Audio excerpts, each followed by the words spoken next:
The bags are here, you guys. I'm so excited.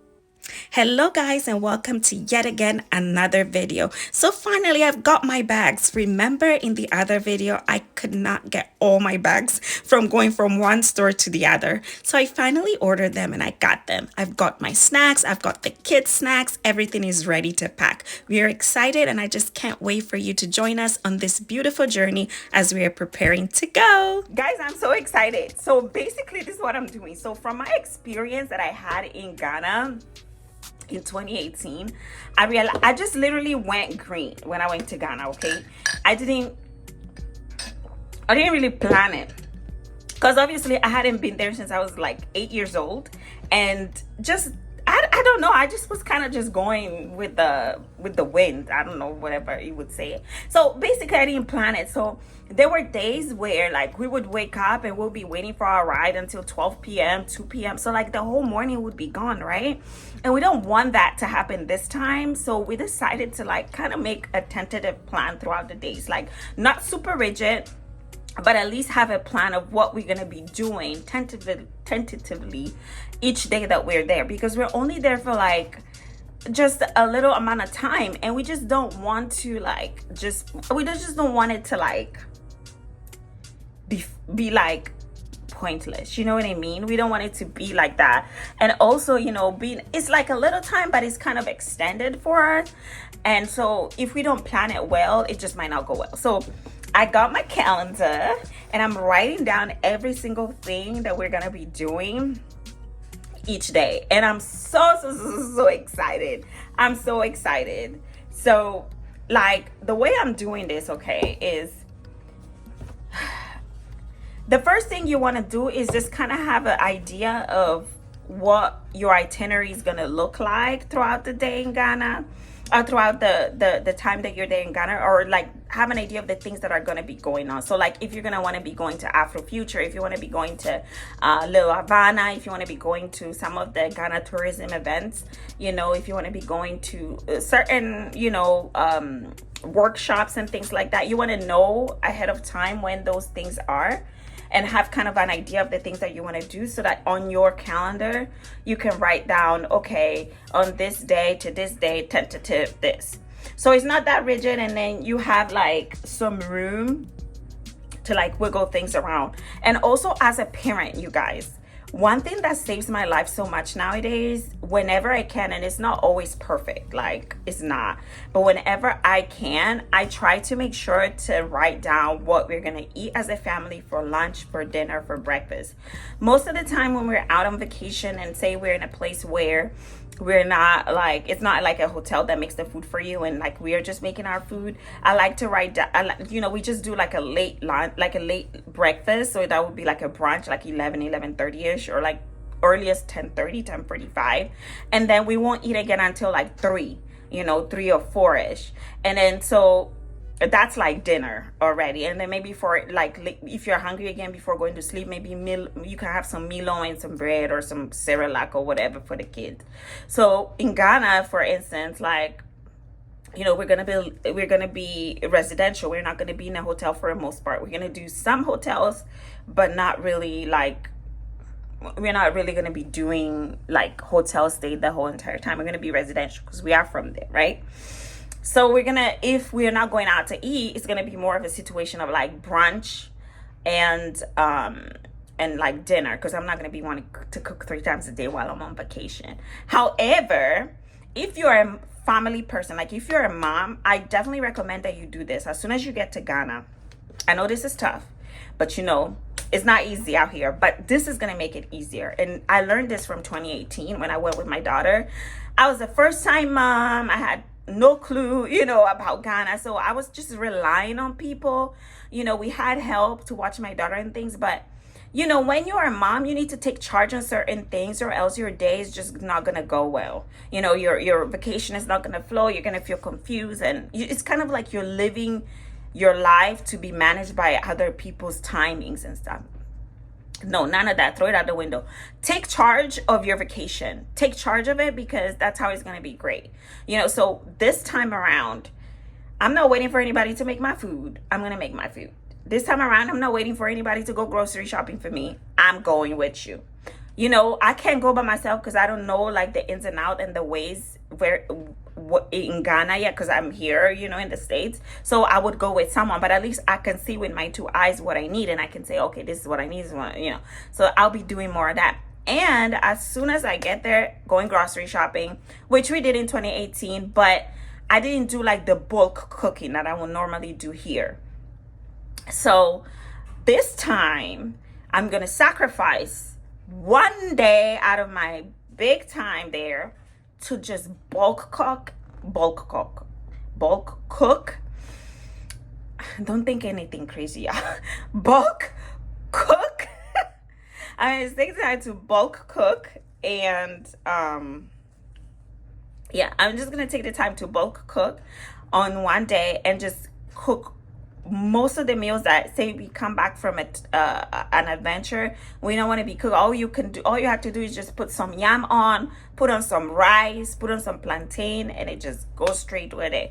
No extra cooking. Now we are going to be having someone who can cook for us, but with our American tummies, I don't want to rely everything on them, and especially because we're traveling with children, you know. Those are more safe for the grown-ups, with the grown-ups like my dad and my husband. I see if I'm not a grown-up, but me, no. I'm not going to be eating a lot of that from what we order from her. But at least I know that for them, there's something there, and I don't have to worry myself about cooking. So we're going to be ordering maybe like 3 different things that we can put in the fridge and freezer, like peanut butter soup, spinach stew, and garden egg stew for the grown-ups, you know, so we can put it away, and whenever we come back there's food there. But for the kids and myself, like for my family, I'm just gonna be making sure that I have like bulks of stuff that I can store in the freezer, and then it's not so much hustle, you know. So I'm gonna sacrifice one day to do that, and then so like I'm scheduling that in so that I know, okay, when we arrive this day, this is what we're gonna do when we arrive, this is what we're gonna do the next day, and this is what we're gonna have planned this other day, you know, so we can have a good plan. Because when you travel with kids anywhere, and this is not just Africa, the best way to make your trip like hassle-free is to plan it. That's it. There are some people out there who are like, oh, but I like to go spontaneous. I like to do things, you know, I just as they come. But let me tell you, when you do things like that, you just waste most of your time, because all you're going to be doing is waking up, being sluggish, you know, nonchalant. And then by the time you realize it's 3 o'clock and you start wondering like, oh man, you know, what are we going to do today? And then you waste your vacation. But if you wake up and you're like, okay, I know that today, this is what we're going to be doing. Tonight at 7, we're going to go to dinner. And then tonight at 10, we're going to go to Little Havana. You're going to be proactive of what you're doing, you know. You're going to have a plan. So that's what I'm doing. I'm getting this. I have this calendar. Actually, I use it for work. But because, you know, December is no work or whatever, I'm just going to pencil in exactly what I want to do on those days in Ghana. And I'm not going to take this big old thing. I'm just going to take a picture of it so that I can just look at it when I'm there. Like, okay, today we're doing this, tomorrow we're doing that. So I'm so excited, you guys. Let's get to penciling in. And I'm going to go to church this time. Last time in 2018, we did not go to church. I think, once again, it was just, we didn't plan our trip. First of all, we decided to go to Ghana last minute, real last minute. I think it was like September 20 something. Didn't get our visas until like somewhere in November. Even the same thing this year. Actually, this year we did plan the trip because we were gonna go last year and we canceled it. And so this year we planned it, but our visas, we're being lazy. But anyway, in 2018, it was a last minute. We had our wedding, and then after that we started thinking, oh, should we go to Ghana because we're not doing a honeymoon? Should we make Ghana a honeymoon? So it was last minute. We didn't plan it. We just kind of went, you know. But this year, yeah, honey, we go to Ghana like every half a decade to once every, like every 6 years or so, every 5 years. Oh, you better be good. You know it, because a lot of money to go to Ghana. We ain't about to put it into waste. Okay. So we're going to church because I want to experience going to a Ghana church, because I only have fuzzy memories from when I was like 8 years old, you know, of going to Ghana. So I'm penciling that in.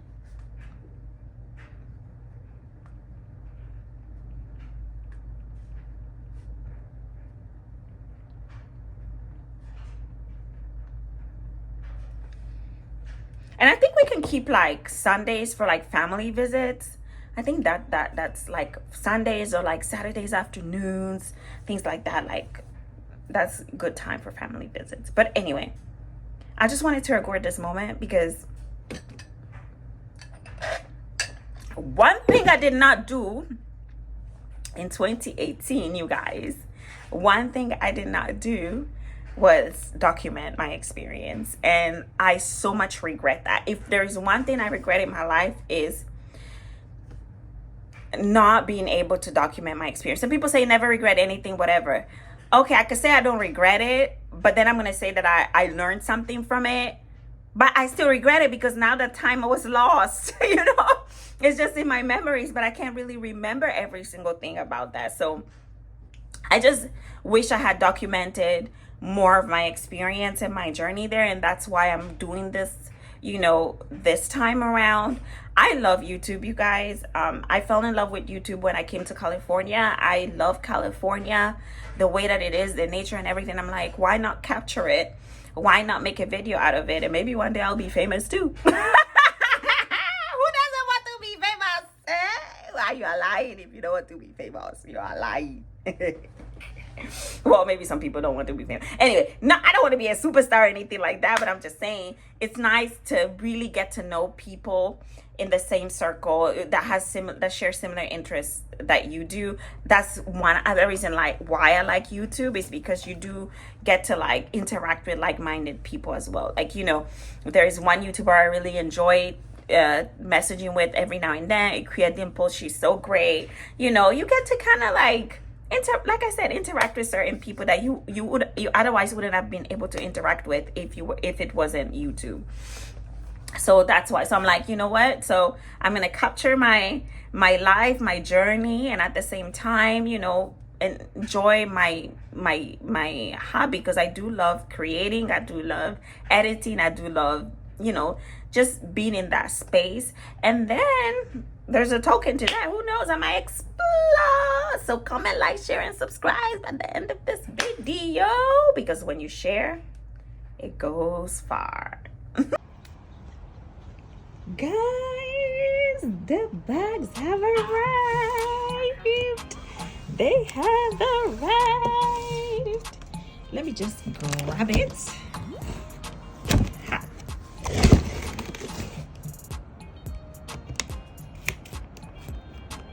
And take them to the garage. And they're not that heavy too. I love that about Samsonite. The bags are not so heavy.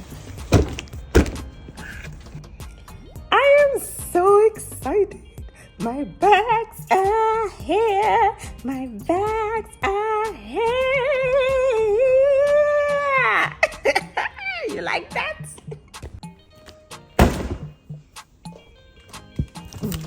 Whoopla. Whoopla. Whoopla.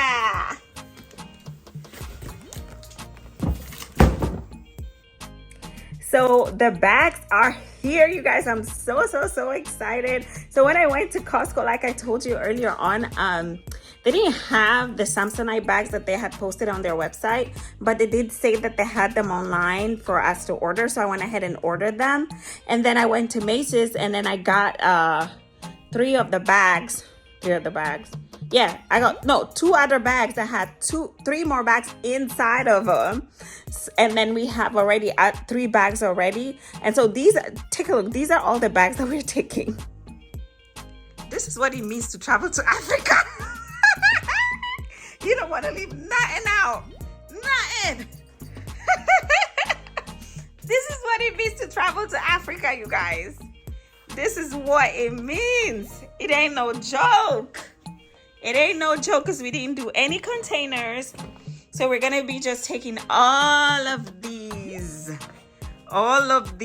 bags with us. Thankfully, we get a good deal, so these bags will not be a lot for us to like take with us. But yes, these are the bags, and I'm going to be taking you guys through the journey of filling each and every one of these bags, you know, to get ready to go.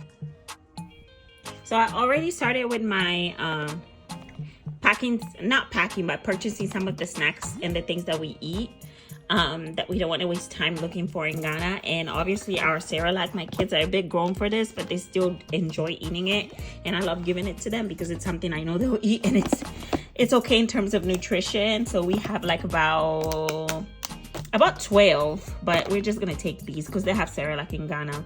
But just so that when we get there, it's not like I'm now rushing to the store. We have some of these. I have emergency because for some reason every time I travel for like longer than 6 hours, I tend to get a cold. But when I went to Ghana last time, that didn't happen. I don't know, Ghana has some interesting energy where you don't really, I don't know, I guess the germs are killed or something by the sun. I have no idea. We got this huge Nutella from Costco. We got the cheese at the bottom because I don't know if I can get cheese easily in Ghana. And then obviously my Cheerios. We got a bag of Cheetos. But these Cheetos, I realized that are gonna expire right around December 15th. So I don't know if you're gonna be taking these. Yeah, we're probably gonna be eating them here. But anyway, this is just a few of the things that we're gonna be having to get ready to pack in these. We've got a couple more things we're gonna be packing. And you know what? I already like took out some of the clothes that I want to take to Ghana with me. I haven't done the kids ones yet. And guess what? I think I should throw away like 80% of my closet because I literally don't want to wear any of the things that I have in there. But my closet is like so full. And my husband tells me this all the time, like, you need to go through your stuff and just throw away what you don't use and what you use. But then there's this fear of like, what if I don't have no clothes then? But really, like, the stuff that I want to take to Ghana that it's in my closet is like maybe 15% of the things that I have or that I would wear to go out. So I might have to go shopping. Great excuse to go shopping. And I have to go shopping for myself, for my kids. Obviously, my husband has to do shopping too. Girl, the money that goes into going to Ghana. Because like I said before, if you are not used to living there like local, you know, it's going to require you a lot of money to prepare. Like Ghana, you can't go there if you broke. You just can't. Unless you plan on just living like the locals and you're already kind of used to it, or you don't care about getting used to it. You just want to jump right into living like the locals. Great. But I'm just honest with myself. I'm not ready for that. So, you know, it's expensive. It's expensive. But anyway, I just wanted to show you guys the end of getting the bags for Ghana. These are all the bags we're going to be taking. We're not going to take any more bags. And just, you know, just that preparation part. I'm so excited.